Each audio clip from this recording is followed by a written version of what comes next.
All right, welcome in. My name is PJ Miller, and along with me is Larry. Larry, how you doing, bud? Good. How are you today? Good. So Sounds like today you've we're got the going to be band bringing and you dancing some of girlfriends. the top talent from the draft, but we're going to take a little bit different spin on it. We're going to take the approach of we know who the top picks are probably going to be in the top 10, but we're going to look a little bit down the road. We're going to look and see about 5 years who are these top picks going to be. So it's kind of the direction we wanted to go. We'll kind of start at 10 and we'll go up to 1. Kind of a different approach to the draft, which is quickly approaching. It's about a week away, week and a couple of days. Larry, are you excited about the draft?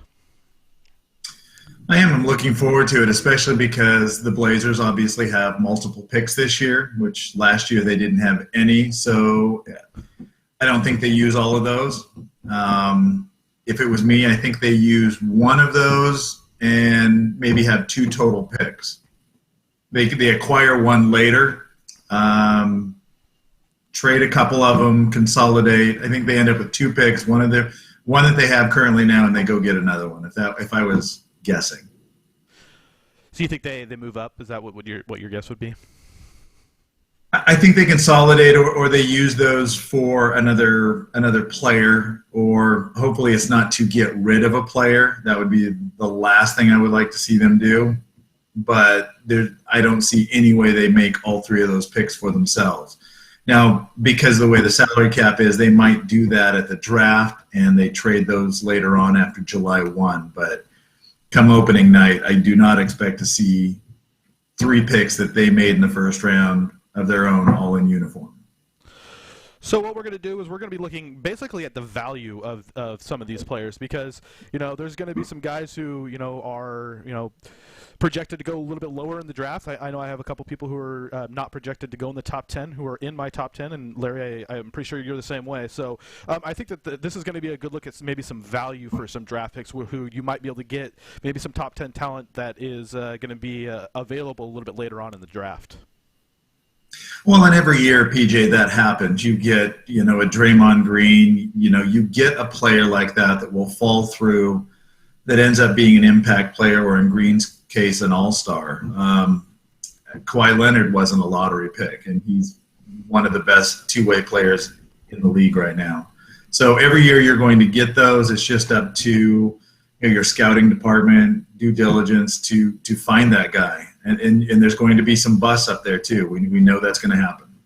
Yeah, and I think one of the probably the funnest things about this is that you're definitely going to have a difference of opinions on a lot of these guys, because some of them not being top 10 talent by what people think they're going to be drafted. There's a little bit of foretelling. You have to be kind of a future, be able to look into the future a little bit to be able to kind of tell who these players are going to be and what you think they're going to be. And some people are going to say, hey, no, this guy's going to bust, and some people are going to say, hey, no, they're going to reach their potential, which is probably the hardest thing and probably where most GMs make their money during the draft. Well, I need my Mike Rice Swami hat. That might help. Crystal ball. All right. So without further ado, let's go ahead and get into our top 10. We both have our top 10. What we're going to kind of do is Larry will start us off here, and he'll give us his number 10 talent-wise of where we think they'll be in 5 years. So why don't you go ahead and start us off with your number 10? At number 10, and really I threw him in here because I didn't have any other big men in here, and that's Justin Patton.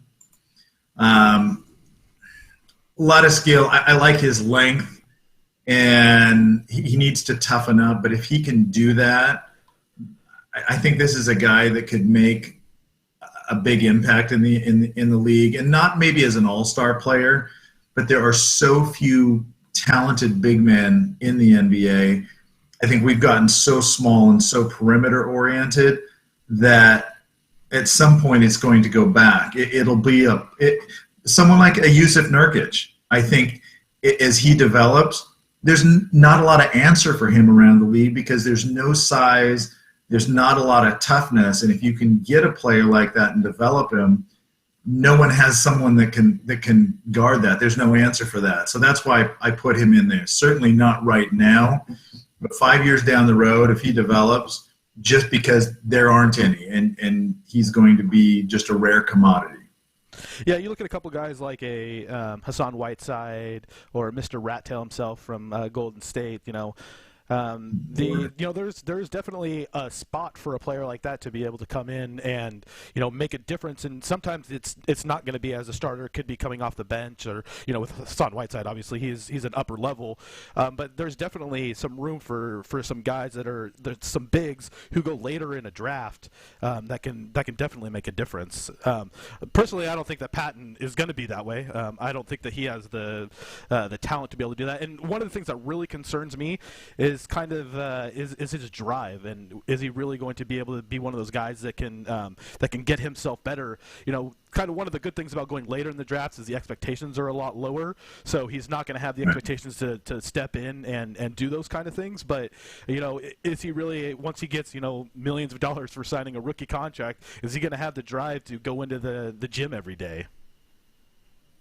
Well, and that's, and there's a caveat with all of these players is where they end up. Do they have a good coach? Does the system fit their style of play? Yes, he does have a motor issue, but, we heard that about Andre Drummond too, and he's probably one of the better bigs in the NBA. If he could shoot free throws, he would be a really legit force. But it kind of goes back to the same thing with Drummond is that Drummond got his big contract, and now he's fallen off. Last year was his probably worst year as a pro, and it's because he signed his very large contract. So that's just my biggest concern with him is that is he really going to be able to have the drive? And I just don't see that with him. So we'll move on to our next. Mine is John Collins, Wake Forest. He had the highest PER in Division I basketball last year. Very, very efficient player. His measurables weren't great. He's probably going to project to be a small ball 5, but probably more as a power forward. He can score. He has a good mid-range jumper. He can score down low. He can play above the rim. In his workouts, he's shown the ability to step outside the NBA three-point line and stretch the floor, which is something that he really needs to do because he's not going to be a 5. He is not big enough to play the 5, so his real role is going to be as a 4, and so he's got to be able to stretch the floor. So if he can do that, I think that he'll have a place in the league. Once again, just like with Patton, it may be coming off the bench maybe coming off as a scorer off the bench because I don't think his defense is going to be where it needs to be probably to be a starter. But I think that he could find a role in the league. Well, you did get one thing right in there, so I congratulate you for that. You did say his D isn't where it needs to be, which is nowhere. My God, this guy, he had a great PER in college and playing bully ball, and he could use his weight and down low. But when I watch him, I see a lot of. He reminds me a little bit of Adam Morrison, and not in style or how they play, but that they got their shot off barely. They're not creating a lot of space. I don't see him getting that shot off in the NBA. And from a defensive standpoint, for every bucket he scores, he's going to give up 2. So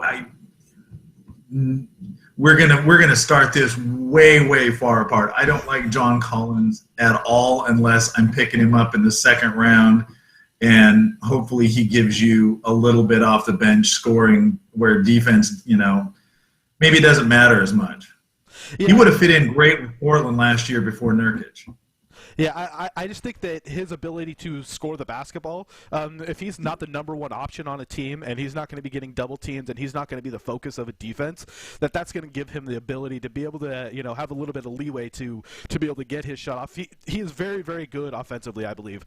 He's very creative. He can do some stuff with the ball. He's got a nice little hook shot, so he has some offensive moves that I think he'll be able to utilize, and I don't think that he'll be a focus for any team on the offensive end to where he's going to be, he's going to be asked to carry the load. Now, him getting put in the pick and roll is probably where he's going to be struggled the most defensively when he has to guard point guards out on the perimeter or ball handlers out on the perimeter. That's where he's really going to struggle, and that's why I see him more as maybe a first big off the bench type player. But when you're looking at top 10 in a draft class, that's kind of the guys you're looking for, is maybe like a sixth man of the year or guys who are going to contribute on a good team, as opposed to being a guy who scores a lot of points on a terrible team. And so I think if you can get a guy who can contribute as a player in the top 10, I think that's I think that's a pretty good pick there.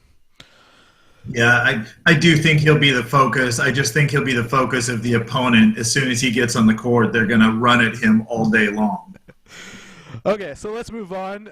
Let's go to number 9 now. So what's your number 9?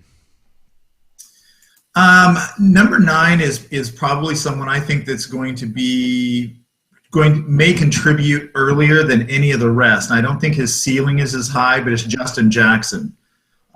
He's a little older than most of the rest of these players. I think he can come in, contribute. I think his best spot is actually at shooting guard. If he can get on a team where he'll be allowed to play some shooting guard, come off the bench, he's got some good length, got a good outside shot, nice floater, obviously some experience winning the NCAA championship. But I like him in his ability to contribute earlier, 5 years down the road. I don't know what his ceiling is, but I think he can be, especially as he matures, puts a little weight on him. His ability to contribute off the bench pretty early, first or second year, I think he's going to put up some good numbers. Yeah, we both put him in the same spot here. We both had him at number 9. Like you said, I think that he's going to have the ability to step right in and play some meaningful minutes for a team. His ceiling is probably lower than some of these guys that are up in the top 5 definitely, but I still think that there's room for him to grow, and I think that what he can already do is higher than what a lot of these players maybe not have the potential to be, but where there will be at. So I think that where he's at, he's probably, I would say, probably in the top 2 or 3 and the safest picks in the draft, that what you're going to get with him. And I think that's kind of one of the reasons why he's in the top 10 for me, is because what you're getting. And I think that his ceiling may not be as high, but his floor is definitely higher than a lot of these other guys. And for that reason, I think that he's a good safe pick. I think that he'll contribute, especially on a good team. He's not going to be a number 1 option on offense, and he's not gonna let you down defensively. I don't think. I think he has the ability to play some defense, and I think that he's gonna, whatever team he ends up at, he's gonna make a difference, and he's gonna be a positive contributor to them. What could actually help him is that he's not slated to be drafted really high. He's going to go to a team that's probably a playoff team, middle of the road playoff team, who already has some solid players and some stars. So he's not going to be asked to do a lot. Therefore, I think it puts him in a better environment to mature and grow and do that without that pressure on a first-year rookie. So I like where he's going to be drafted, especially given his skills. Where some of these other players we'll look at later, they're going to be asked to be the savior. So they may have some higher skill sets, but all the pressure and the spotlight is going to be on them. And that's tough to start off when, especially almost all the rest of these guys are freshmen that we're probably going to look at. Yeah. All right, so let's go on. Since we both had him at number 9, let's move on to number 8. Who do you got at number 8? I've got OG Anunoby, however you pronounce his last name. And he's a guy outside of his injury that was going to be probably a top 10 pick. I think the interesting part about him is that he can guard 3 to 4 positions here, and if he can he can shoot it all right now. He's got an okay shot. At least it's not broken. But as he can develop that shot, hopefully learn to put the ball on the floor a little bit. He reminds me a little bit of a more physical Alan Crabb with a little better ball handling, but a much better defensive player. He's going to be one of those, in fashion 3-and-D guys, but he is a physical presence. He is a big, physical, strong kid that if he hadn't suffered the injury at Indiana, I think he's probably a 9 or 10 pick. Yeah, my question with him is that obviously the knee injury, there's a lot of question marks. He can't work out, so you don't really know what you're going to get. So obviously he has to pass all of the physical tests and all that kind of stuff. I just don't know what his realistic ceiling is. His shot just does not look good to me, and I just don't think that he's going to be able to shoot it consistently. I envision him kind of being more in the chief role, where there'll be games where he'll shoot well, and he can play. I think he can play the 3 or the 4. I think he'll be, and maybe not, starting out playing the 4, but I think that when you go to a smaller lineup after a few years, and his body's actually pretty mature right now, but he'll be able to put on a little bit more weight, kind of learn the game a little bit more, and then he'll be able to utilize that experience to be able to play some 4 and be kind of a stretch 4. But if his shot isn't falling, I just don't know how much use he is going to be. If you want a guy coming off the bench who can just lock someone down defensively, maybe that's the role that he can have. I just don't trust that his shot is going to be one that you're going to be able to rely on as a starter for a winning team. And his ability to get to the rim is better than a guy like Alan Crabb, but I think teams are just going to be able to sag off of him, and they're going to dare him to shoot. And if he can't do it, then he's really going to struggle.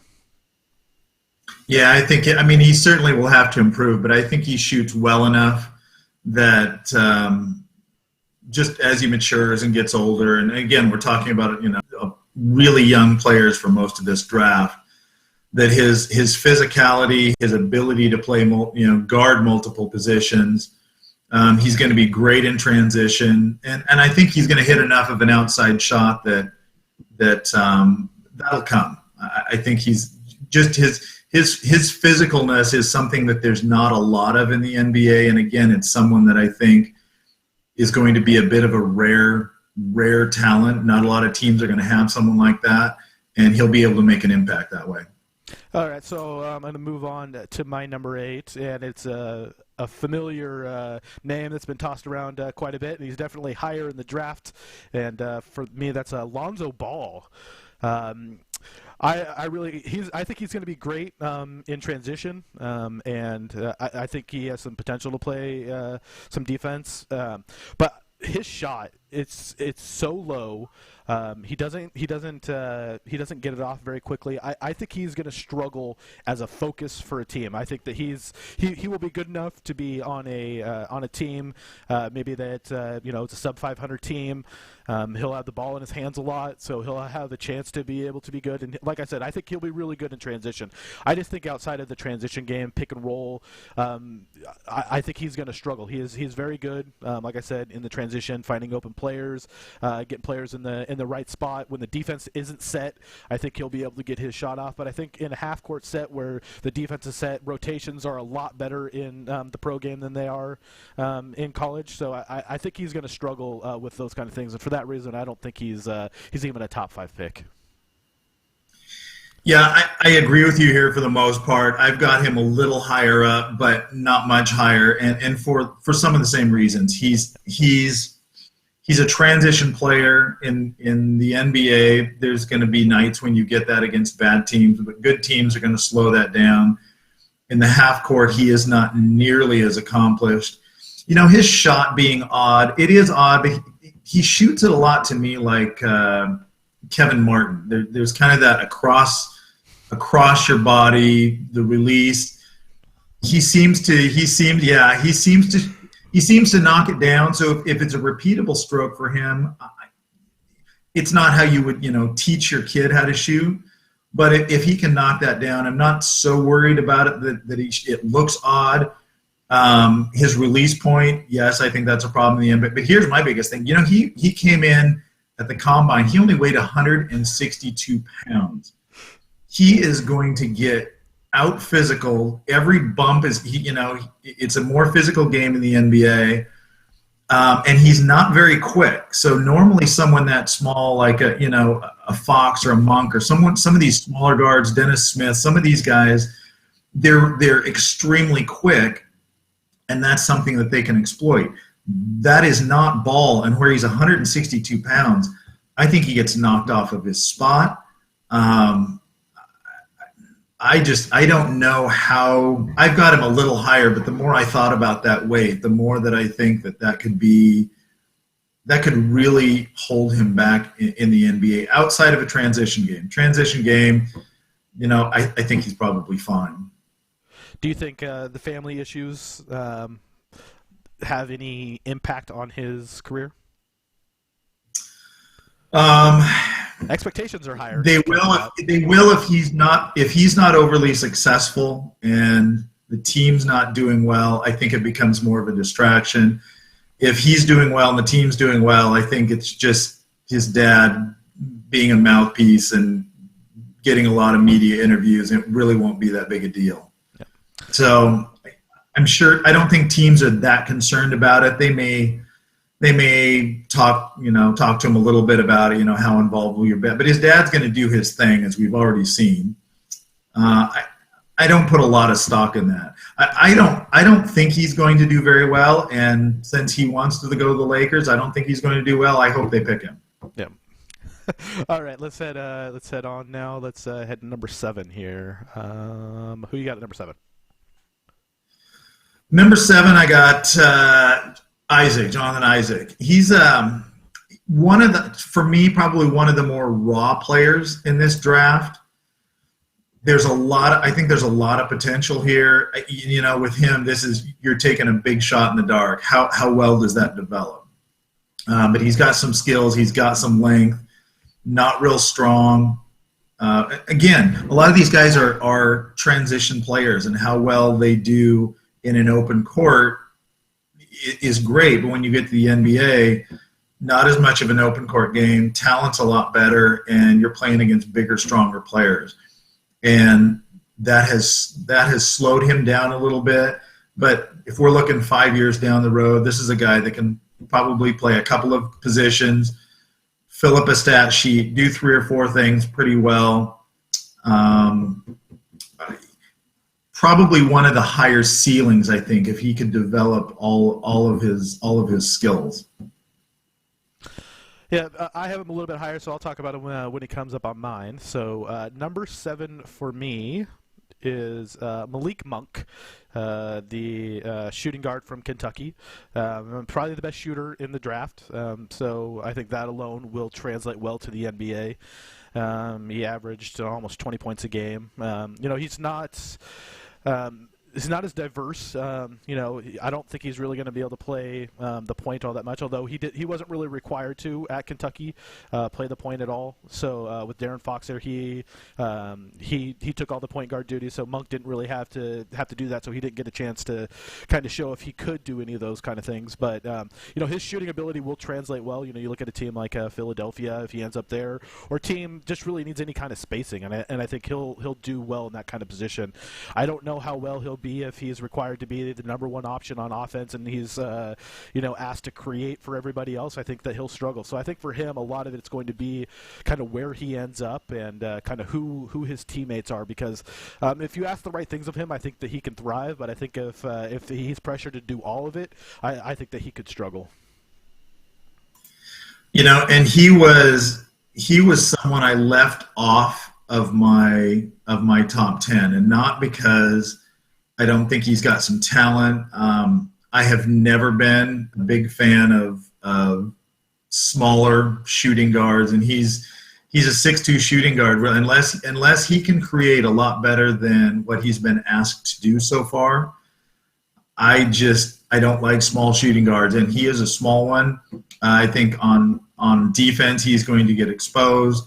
A lot of it depends on the team he goes to, but if he's asked to play point, I don't think he can do that. So now if he's playing, where he might work with someone is if he's like with Philly, where they've got, maybe a bigger point guard, and someone who I didn't put on this list but is part of the rookie class is Ben Simmons. Ben Simmons will be part of this rookie class.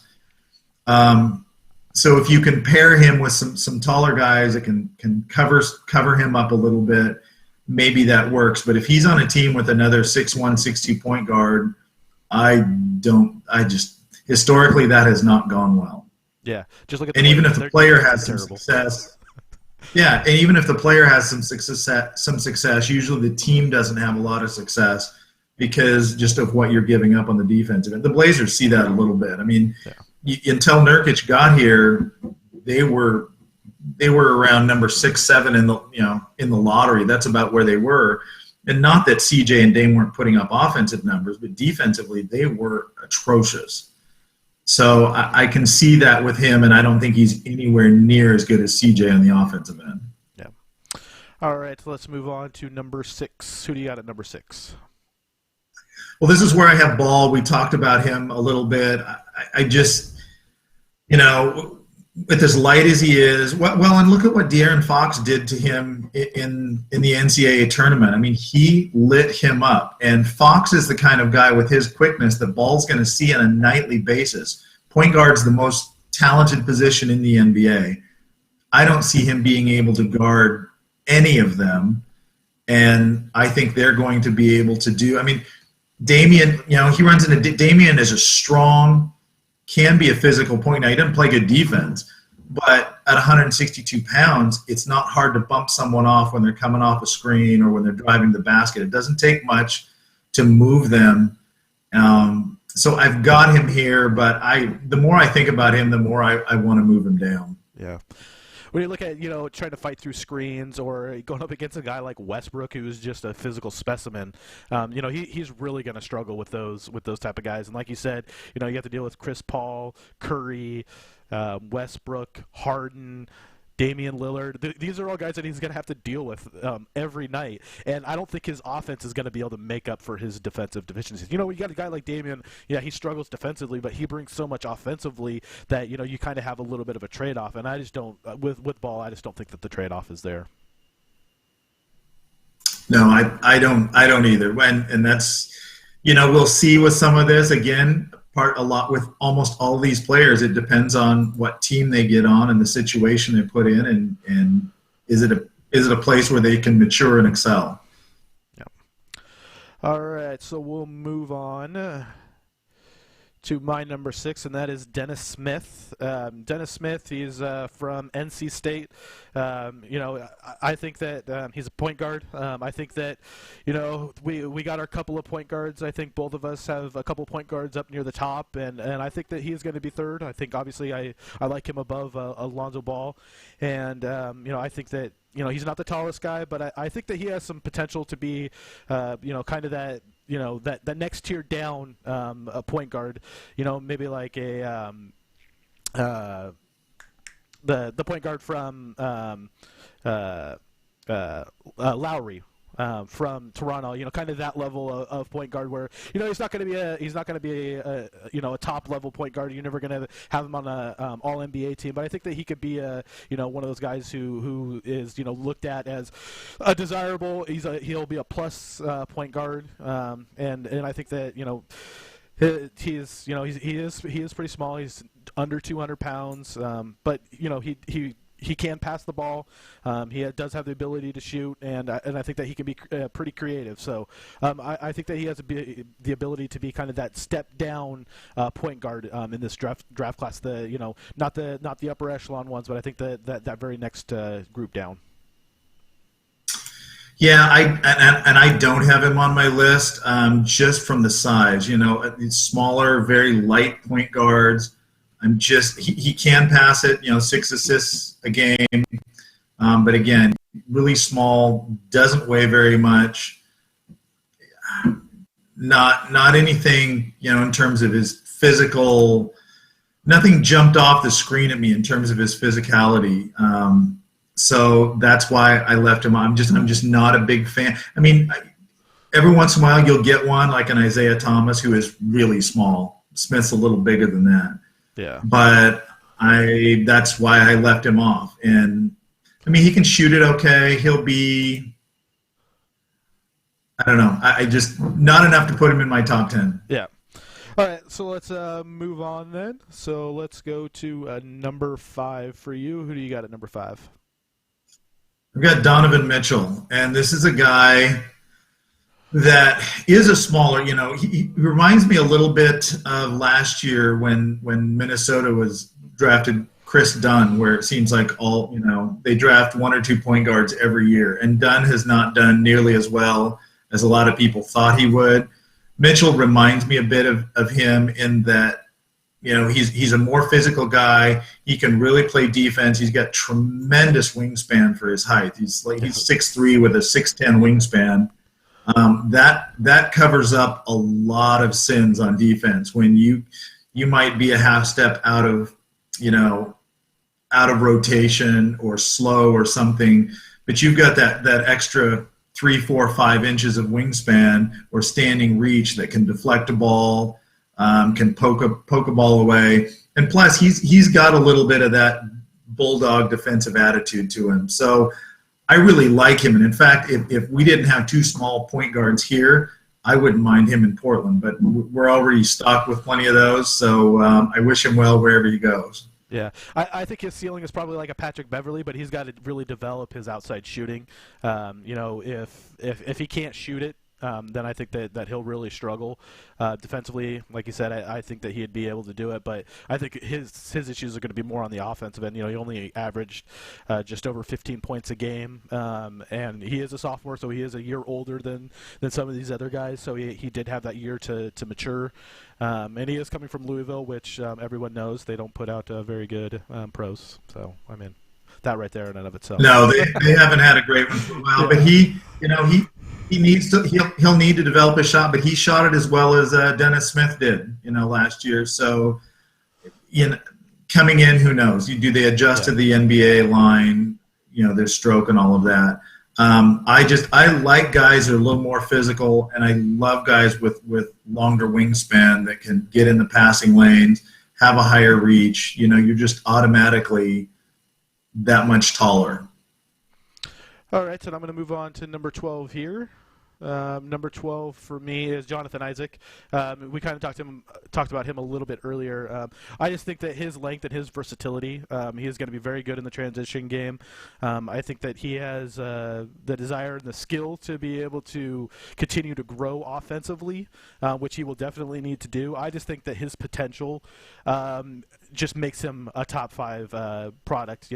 Obviously we don't know where he's going to end up, but his potential is up there where he could be, in the top 2 to 3 if he fills out and continues with his potential. I think that he could be in that top 3 category. But I think I've seen a little bit more from the other guys to where I'll put him in the top 5. But I think that he definitely has the potential to be in the top 3 of this draft class.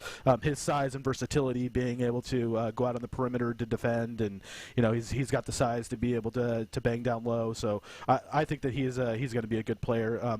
Again, I think it's going to depend a lot on where he ends up and kind of what the expectations are for him going in. If he ends up at a place, kind of like in Orlando, or one of those places where they don't really develop players all that well. You look at a guy like Aaron Gordon, who they really haven't developed that much since he's come into the league. I think that he could struggle in one of those kind of places. But if he ends up in a place where they can develop his talent, put him in positions to succeed, I think that he's got a pretty good chance to be a pretty good talent from this class. Well, if he ends up in Orlando, that means about 3 years down the road he ends up in Portland for a top 55 protected draft pick. So we'll develop him here. Yeah, exactly. He's just on the delayed plan to the Blazers.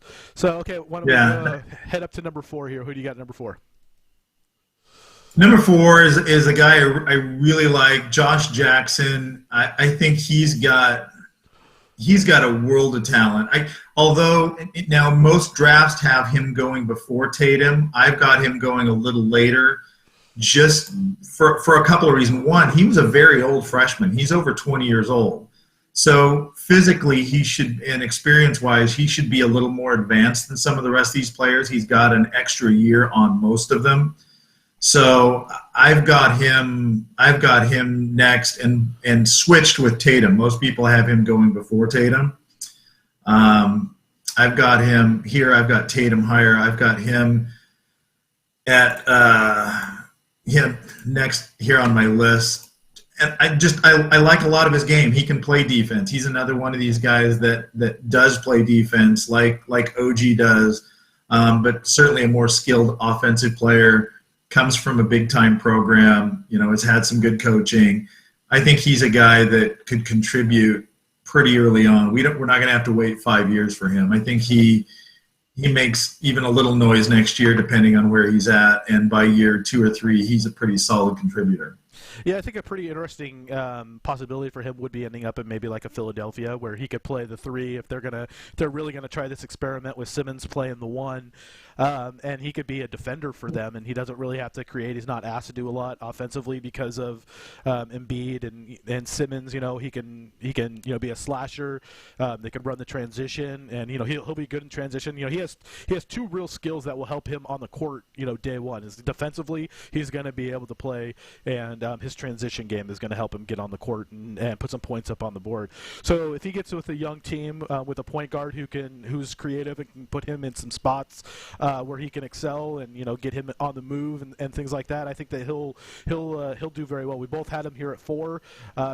He's again a guy who has the potential to move up. In 5 years he could be a little bit higher, but I think he's going to be a pretty safe bet that he's going to be in the league for 10 years because of his defensive ability and his ability to get out in transition. I think that'll make it so his floor is pretty high, but he does have some potential offensively to definitely move up. No, I agree too. Just one of the more well-rounded two-way players in this draft. I just had him a little lower. I think just because of his age, I would, when it's real close, I'll give it to the younger player because he's got a little more time to develop. Yeah. All right. So let's. Which brings me to, yeah.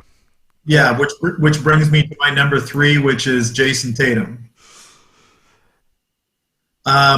Similar player to Josh Jackson, just wingspan, a year younger, can do a lot of the same things.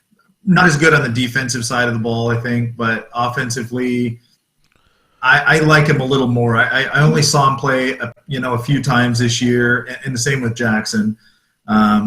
And Jackson, one of those was in the NCAA tournament against the Ducks. But it just there's something about him, and I'm not sure I can completely quantify what that is. But I really like him. He's someone that Portland needs a small forward. I would love to see him here. They're not going to get him that high, but I really like his all-around game. Yeah. And I have him a little bit higher, so I'm going to kind of move on here to my number 3. My number 3 is a guy that I'm very high on. That's De'Aaron Fox. Point guards, his ability in the transition game, I think, is going to be something he is so quick with the ball that he can get the ball on an outlet pass off the rebound, and he's going to be able to change the game so quickly from defense to offense and put pressures on defense that I think that he will definitely be able to excel. He's going to definitely have to work on his outside shooting. He is a smaller guy. He's weighed in 171, so he is bigger than Lonzo, but he still is smaller. He is about that 6'3", 6'4" with shoes on. So he does have a little bit of size. So he's not the under 6 foot point guard. So he does have a little bit of length there. He has a 6'6" wingspan, so not a terrible wingspan. So I just think his ability in the transition game, with the way that the game is going right now, is going to be a difference maker. When you see him get the ball in his hands, he just has that ability to change the game, to set other players up, and to finish around the rim. His ability to finish around the rim reminds me a lot of kind of like how Kyrie is, and he can do things that you don't see a lot of players be able to do around the rim. And if he can continue that, if he can bulk up a little bit to be able to take that contact the way that Kyrie does and finish at the rim, I think that he could be, he will definitely be a guy who could be a multiple All-Star. Well, you finally got one right, so I congratulate you. In fact, I've got him even higher, so we can move on to next. But I agree with just about all of that. His quickness with the ball makes him so difficult to defend. Now, he is smaller. He's going to have to put some weight on, work on his outside shot. but he has the ability to break people down and create for others, as well as finish at the rim like Kyrie. That's exactly who he reminded me of. I really like him here too. All right, so you're number 2. Who you got? Markelle Fultz, and I'm struggled. He's the consensus with him is that he's the number 1 pick. He's a tremendous talent. He can score, he can rebound, he can get assists. He's going to fill up a stat sheet like crazy, and he's got some size to him. A lot of these guards here have been very small, slight. They don't weigh a lot. He's got more size on him, like I would like a point guard to have. My only thing, my drawback with him is how bad the Huskies were. And I know that's some young players up there, but and they've finally let their coach go, but they have had a lot of talent up there the last few years and done absolutely nothing with it. So is it the system, is it and the coaching, or is it? I had some of these questions about Ben Simmons last year. For a guy that was the consensus number 1 pick, shouldn't your team be just a little bit better? So with Fultz, they were bad early and they got worse. Yeah. So I think just out of what he did in college, because we don't know, and this is a projection, I would have liked if the Huskies were better, made the tournament, won a game or so, I think I would have had him at number 1, but they were just so bad. As a player, I think he's good, but you want a winner. You want somebody who's driving your team to be a contender, and I haven't seen an example of that yet. Doesn't mean he doesn't have it, but there were no signs of that last year in college. I think he was surrounded by a bunch of talent that wasn't there, and obviously a coach that kind of outlived his time at the University of Washington. Washington has produced some very, very good players, and they were good while they were there, but I don't think that they were completely utilized in the way that was best for them.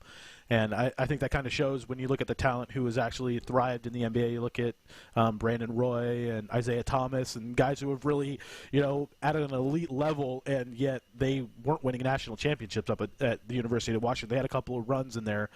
But I just really think that, he's up higher at my board, so I'll leave it at that. Number 2 for me is Tatum. So I really have 3 players out of this draft that I think are going to be next level players.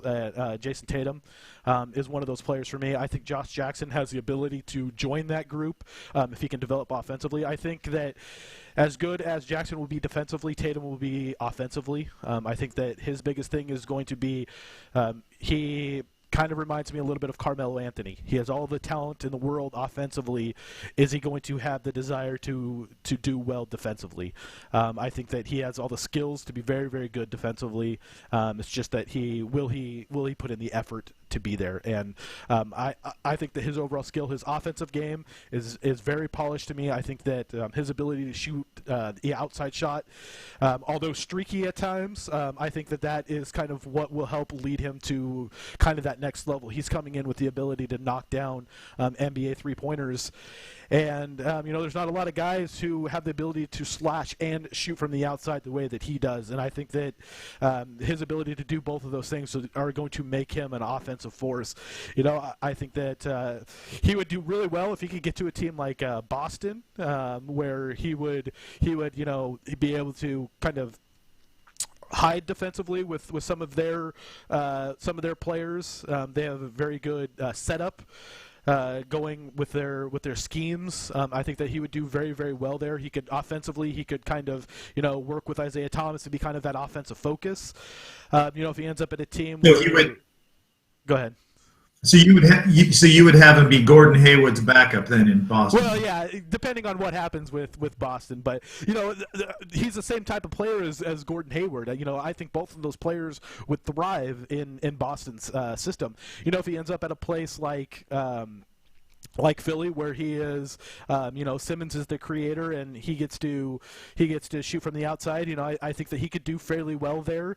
When Simmons is out, he could be kind of that creator on the perimeter that they would need. So I think for him, kind of how good he's going to be early on will depend on what team he is. Just like all of these guys, that's kind of the consensus for them. But I think that he has the ability to kind of take it to the next level. He would do, I think, really well on the Lakers as well, just because they don't really have anybody who can create their own offense. Ingram, it would be kind of hard with him and Ingram at the same time because, they kind of play the same position, kind of the same game. But, if you could take Ingram and maybe get another draft pick out of him or something like that, he could do pretty well there.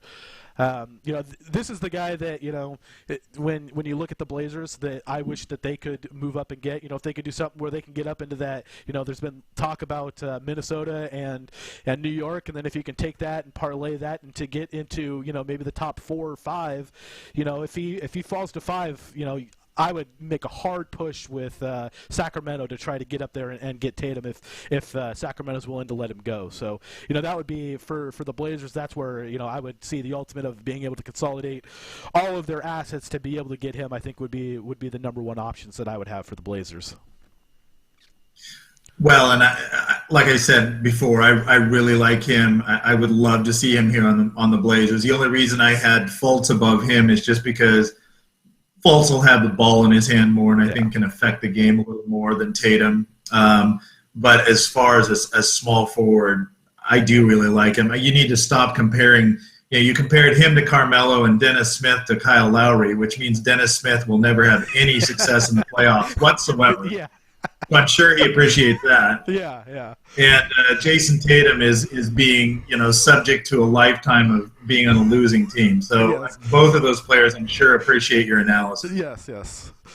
All right, so let's head to number 1 for you, which I'm pretty sure everyone can guess at this point. It is not Zach Collins. It is De'Aaron Fox. Everyone is going to just blast both of us because neither one of us have him on here. I've got at the end of this, he's on my very honorable mention list. I've got 3 players I want to talk about just a little bit at the end. It could be some wild cards, but I've got Fox for all the reasons we talked about before. I think as he matures physically as well as with his shot, he is just so quick with the ball. That is going to create opportunities for him and for teammates. And almost maybe like an Iverson, not that level of score, but just that ability to finish and beat people off the dribble. I don't see that anywhere else in this draft, that level of quickness and ability to create. Yeah, the only player I can compare it to is the way when Westbrook gets the ball on the break. He just is from end to end, from free throw line to free throw line. He gets there faster than anybody that I can remember. And I think Fox has that same potential. He's not quite as big as Westbrook, but his ability to put the pressure on the defense the way that Westbrook does on the break, I think is going to be. And I think that obviously Fox not being quite as physical as Westbrook is, that he's going to do a better job of setting up his teammates, whereas Westbrook is more of a me guy. I'm going to finish in the lane, where Fox I think is going to do a little bit better job of finding his teammates. Right, not near as physical as Westbrook, but yes, some of that same ability. And what Fox can do is create a fast break. Not all of these players can create one. They need some help, or they need a long rebound, a good outlet pass. Fox can just create one on his own, which will open up, guys trailing for a 3, which is the new NBA fast break. Yeah. I think he's going to do really well with that. So let's see who you've got number 1. Out of the players not listed, I think we can guess who that is. Yeah, it's Markelle Fultz. I just think he is the safest number 1. He's not flashy. For all of the number 1 picks that have been in probably for at least the last 5 years, maybe except for Bennett out of when Cleveland took him number 1. I can't remember as little talk about a number 1 pick who I mean, it's a consensus that he's the number one pick. I think for most everybody. I mean, you hear a few like, oh, maybe maybe they might take Lonzo Ball, or they're working out Jackson or something like that. But I mean, for the most part, that he is the number one pick. But it just seems like the talk out there is just really not that. There's just not a lot of talk or buzz around him, and I think that he, probably given the fact that he wasn't in the NCAA tournament, doesn't help him. You didn't get to see, that's kind of a place where players get to shine. It's the, it's the stage where the cream of the crop, kind of rises, and you get to see kind of how they are in pressure situations. And he just wasn't in a lot of those situations. So kind of like what you talked about, you just don't know how he's going to do, when the pressure's on him, and it's the big stage. But his ability to create shots for himself, create shots for his teammates, his ability to penetrate and shoot the ball, I just don't see a weakness. Obviously defensively he's going to have to improve to be kind of in that elite category, but there's only 2 or 3 guys who are on this list who don't need to improve defensively. So I just think that his floor is so much higher than a lot of these guys that for me it's and he still has room to grow. Defensively he has room to grow, and I think he's going to get better when he has better players around him. Being gifted the opportunity to play for a team that was the number 1 seed in the East, coming in as a rookie, is probably going to be one of the better opportunities that he's going to have. That he's not going to have to go to a team where he's going to have to carry them, and he's going to be able to go in and play with guys who, unless they trade the pick, he's going to be able to play with guys who are very well defensive. Allen, if he stays there, Allen's very good defensively, so he can take their top perimeter guy. Depending on what they do with at the 3 spot, either Haywood or kind of who they keep there. I just think that he's going to be in probably the best position to succeed if they play him at a number 1 pick level. If they choose to bring him along slowly, I think that's going to be the only thing that really holds him back. But we're talking about 5 years down the road, and I think within 5 years that Isaiah Thomas probably, if he's still there, will not be the number 1 option at point guard. I think by that time it will be handed over to Fultz. But 5 years down the road, I think that he will be the top player. Well, it is nice for a number 1 pick, and I applaud your courage in going with a chalk pick that's been the number 1 guy for probably 10 months now. So way to step out on him. But with Boston, I mean, you're right. One, the number 1 pick rarely goes to a good team. They're the guy that needs to be the star. Well, he doesn't, and he's going to get help next year when Boston has a top 3 pick again. Thank you, Prokhorov at New Jersey. So he's going into a place that is set up for him to succeed. Certainly, there's you can't argue too much about him being the number one choice, as he's been that for forever. So not a whole lot of argument there. I would have liked to seen a little more winning in college, but that's college. I mean, NBA is a different game. I do have a couple of guys that were outside of my top 10 that I wanted to just talk about just real briefly here. One of them I mentioned earlier, Zach Collins. Zach Collins is a guy whose analytics and some of his advanced numbers are off the charts for the amount of time he played. Now, there's a question as to the caliber of the opponent when he was playing with Gonzaga. But even in the tournament, he had some good games. He's a guy, and the reason I left him out of the top 10, I don't know how much of a star he's going to be, but I think he is a big-time contributor as a 3 or 4 guy to a successful team down the road. I think he's got that ability to be that. Another one here, a local guy, Jordan Bell, and I've talked to a number of people just around the league that really like him. I've read some reports that people think he's going to move into, a mid to high 20s pick just because of his ability to play on the defensive end and guard 3 or 4 positions. A great motor. If he can add an outside shot, he's not going to be asked to create. If he can add an outside shot, maybe a jump hook on the block, he's got the ability to be one of those guys that did not get drafted early in the lottery, that really made an impact down the road. And then my last guy is someone that's not on anyone's first round list. Well, I've seen him on one, and that's Jonah Bolden. And he's a guy that went to UCLA for like 1 year, transferred, went overseas. He's been playing overseas. He's a 6'10" power forward. And the reason I like him as one of these diamond in the rough guys that could really contribute is he has the ability to do some things that most bigs cannot do. He can shoot with range. And I never saw him play. All of this is just from highlights, and you can make a highlight look like anything you want. But what you can't make a highlight do is make someone do something that they just are unable to do. And he had a game where I think he was 7 for 7 from three-point range. Every single one of those shots was taken from Damian Lillard range. They were deep. They were 3, 4, 5 feet behind the arc. Like one of them was from where the logo was. This guy has got tremendous range. He's got a step-back shot. He can run the floor. He can block some shots. He can hedge out on defense. A little bit of a post game. He's not the most physical guy. He's a little more finesse, but he's got some range. He's got the ability to do things that I'm not sure there's any other big in this entire draft can do when he's on. Now, he's an up-and-down guy. He's a confidence guy. When he's rolling, he is on fire.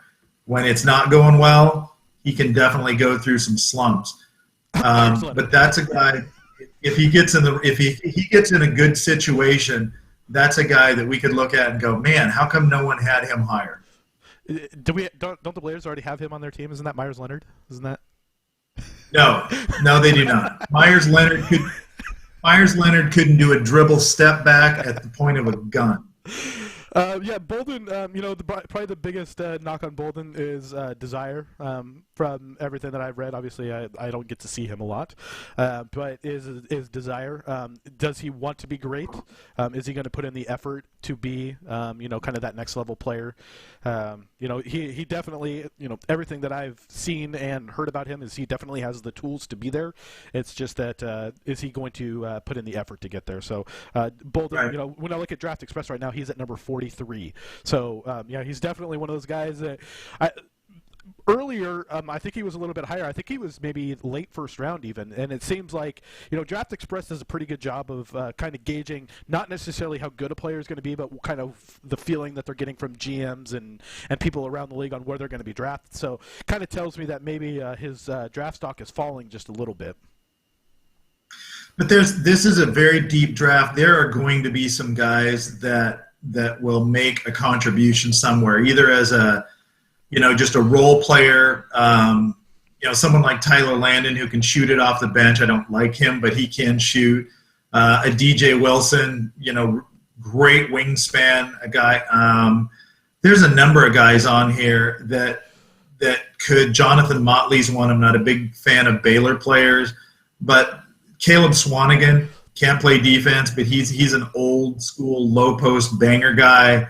Not real quick, but you get him in the right spot. He's got the ability to do some things. So there's a lot of guys down this draft. It's a really deep draft, and I think you're going to see some more of those. Kind of, oh man, this GM passed on him. All this GM passed on him. What was he thinking? I think there's quite a few opportunities for that this year. Yeah, a couple guys that, and I'm going to butcher this guy's name. He's from Gran Canaria. I think that was the same team that Joel Freeland played at. Is Anzichas Peznis. He's a center. He's a 7'2" guy. He has some pretty good ball handling skills. He's really raw, but I think that he has the potential to kind of be one of those. If he develops, he could be one of those top 5 players, top 10 players. But he is very, very raw, and it's going to take some time for him to develop. He can shoot from the outside. He is 7'2". He's very thin. I think he's about 230, so he's very, very thin. So he's got to put on some weight. And he could be one of those guys, maybe like right now they have him kind of going in the 20s. He could be stashed for a year or two, see if he develops. If he does come over, it's probably going to take him a year or two to kind of develop into something that's gonna be someone who can make an impact. But he is one of those guys who maybe 5 years down the road, you kind of look back and all the tools were there. It's just whether or not he was going to be able to develop them. The other one that I'm not really high on for the Blazers, but it is a guy who I think is going to be around in the league for a very long time. That's Luke Kennard, the shooting guard from Duke. I think he's got an NBA shooting. I think that he's just got a skill set that will last in the NBA. He's not going to be a guy who's going to be a number one or probably even a number two option on a team, but I think that he could, if he ends up in the right spot, could be a player that ends up on a championship team and makes a difference for a championship team. So I think that's a guy that you could look back on, maybe not 5 years down the road, but maybe like 7 to 10 years down the road, and you look at his whole career, and he ends up one of those players that maybe it's a top 10 to 15 player. Yeah, I mean, he can shoot it. He can do just very little else, and what he's going to do on the defensive end is probably going to limit his time on the court. I know Bones Jones is a huge fan. He'd probably take him number one if he could, so my phone will probably blow up in about 2 seconds. I applaud your attempted pronunciation, and I don't know, Anzej Pasechnik, but I have no idea. I had heard that he might be going back, whether he was going to pull out. I forget where I read that, and I think it was on him. So I don't know if he's going to stay in this draft, and it might have been another player whose name I couldn't pronounce. Yeah, I mean, it's so hard with some of these European players where they've got some potential, you think, but they play so little. They play 5 to 8 minutes a game, and they're 4 points and 1.5 rebounds, and we're supposed to project out of that what they're going to be. That's those international scouts, they might not get paid enough. Yeah. All right, so there you have it. There is our top 10 players in 5 years from now. So, again, this is not the order which we think that they are going to be drafted. This is the players that we think, when we look at this draft 5 years down the road, who we think will be the 10 best players.